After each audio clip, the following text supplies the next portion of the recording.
Welcome to my class. इस particular video lecture के अंदर हम पाइवट टेबल की बात करेंगे and this is part number 10। इस पाइवट टेबल के अंदर मैं टाइमलाइन को इंसर्ट करूंगा। आइएगा मूव करते हैं एक एग्जाम्पल की तरफ। इस एक्सेल शीट के अंदर पाइवट टेबल एनालाइज टैब के अंदर फिल्टर ग्रुप के अंदर एक कंट्रोल दिया गया है, इंसर्ट टाइमलाइन। मैं इस इंसर्ट टाइमलाइन कंट्रोल को आपके सामने इंसर्ट करूंगा। पाइवट टेबल को क्रिएट करने के लिए हमारे पास लेफ्ट साइड के ऊपर एक टेबल दी गई है। इस टेबल के अंदर मेरे पास 5 इंपॉर्टेंट पॉइंट्स हैं। The first column is date. यहां पर मेरे पास डेट जुलाई टू नवंबर की दी गई है। The second column is of country. तो कंट्री के केस के अंदर हमारे पास 4 डिफरेंट कंट्रीज दिए गए हैं।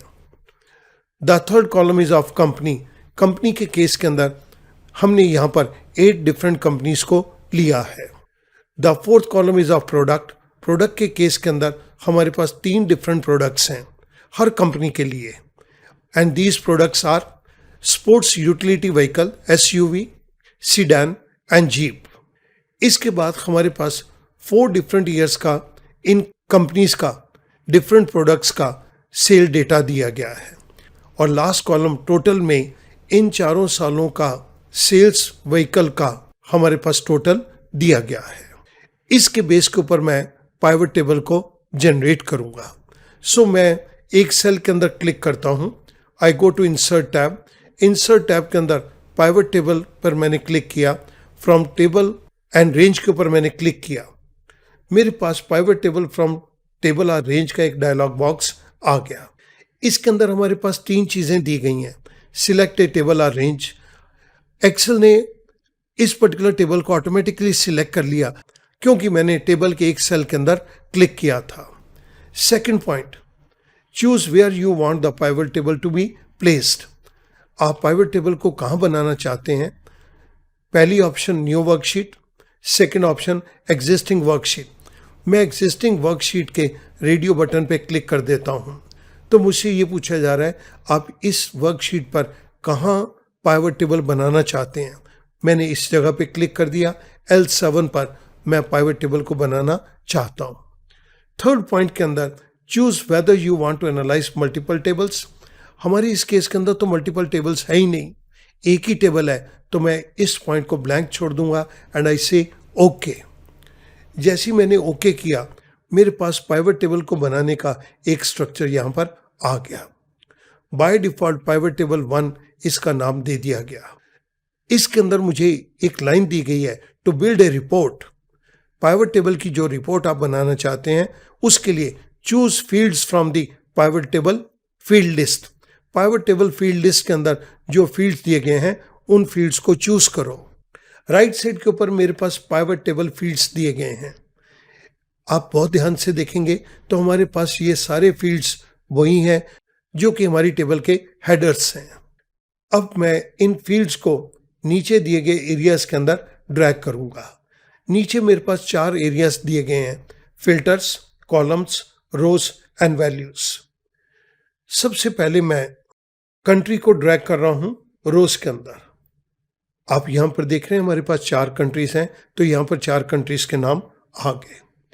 इसके बाद मैं कंपनी को रोज के अंदर ही ड्रैग कर रहा हूं। इन 4 कंट्रीज के अंदर हमारे पास 8 डिफरेंट कंपनीज हैं।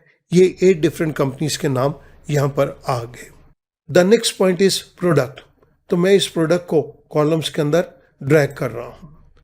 आप यहां पर नोट करेंगे हमारे पास तीनों प्रोडक्ट के नाम आ गए, jeep, sedan and SUV। Total को मैंने वैल्यू एरिया के अंदर ड्रैग कर दिया। मेरे पास एक 2 डायमेंशनल टेबल यहां पर बन गई। मैं ये पाइवट टेबल फील्ड्स को क्लोज कर रहा हूं। अब मुझे यहां पर टाइमलाइन को इंसर्ट करना है। सो मैं पाइवट टेबल एनालाइज टैब के अंदर फिल्टर ग्रुप में इंसर्ट टाइमलाइन के ऊपर क्लिक करता हूं। जैसे ही मैंने इंसर्ट टाइमलाइन पे क्लिक किया मेरे पास इंसर्ट टाइमलाइन का एक डायलॉग बॉक्स आ गया। यहां पर मैं डेट को क्लिक कर देता हूं। आई से ओके। जैसे ही मैंने ओके किया मेरे पास एक टाइमलाइन यहां पर बनकर आ गई। मैं जुलाई के महीने के ऊपर क्लिक कर रहा हूं तो आप देखिएगा मेरे पास जो भी जुलाई का डेटा है वो यहां पर आ गया। आई क्लिक ऑन अगस्त, अब मेरे पास अगस्त से रिलेटेड इस सारी टेबल में से डेटा फिल्टर होके आ गया। मैंने सितंबर पे क्लिक किया, ये मेरा डेटा सितंबर से रिलेटेड यहां पर आ गया। आई क्लिक ओवर अक्टूबर, ये डेटा भी चेंज हो रहा है। चलिए इस डेटा को वेरीफाई करते हैं। अक्टूबर के अंदर टाटा मोटर्स ने सीडैन 126 बेची। अक्टूबर के महीने में, ये अक्टूबर का महीना, टाटा मोटर्स सीडैन एंड 1026, आप देख सकते हैं कि हमारे पास ये सारा डेटा आ रहा है। जापान के केस के अंदर होंडा मोटर कंपनी की सीडैन, जापान के केस के अंदर होंडा मोटर कंपनी की सीडैन अक्टूबर के महीने के अंदर 779। सो स्टूडेंट, टाइमलाइन के ऊपर क्लिक करेंगे तो आप ये देख रहे हैं कि पाइवट टेबल का सारा डेटा चेंज हो रहा है। हमारे पास यहाँ पर डेटा जुलाई टू नवंबर है। अगर मैं दिसंबर में क्लिक करता हूँ तो मेरे पास ये कुछ भी वैल्यू नहीं आ रही। मैंने अगस्त पे क्लिक किया तो मेरे पास इस पूरे डेटा में से अगस्त की डेटा फिल्टर होके डिफरेंट कंट्रीज का, कंपनीज का, डिफरेंट प्रोडक्ट्स का यहाँ पर वैल्यूज आ गई। मैं उम्मीद करूंगा अब टाइमलाइन को इंसर्ट करना आपके लिए बहुत आसान हो जाएगा। इसके लिए हम पाइवट टेबल को क्रिएट करेंगे और पाइवट टेबल के अंदर जो डेटा आए वो उसकी कमांड मैं टाइमलाइन टूल के साथ दूंगा। Thank you very much.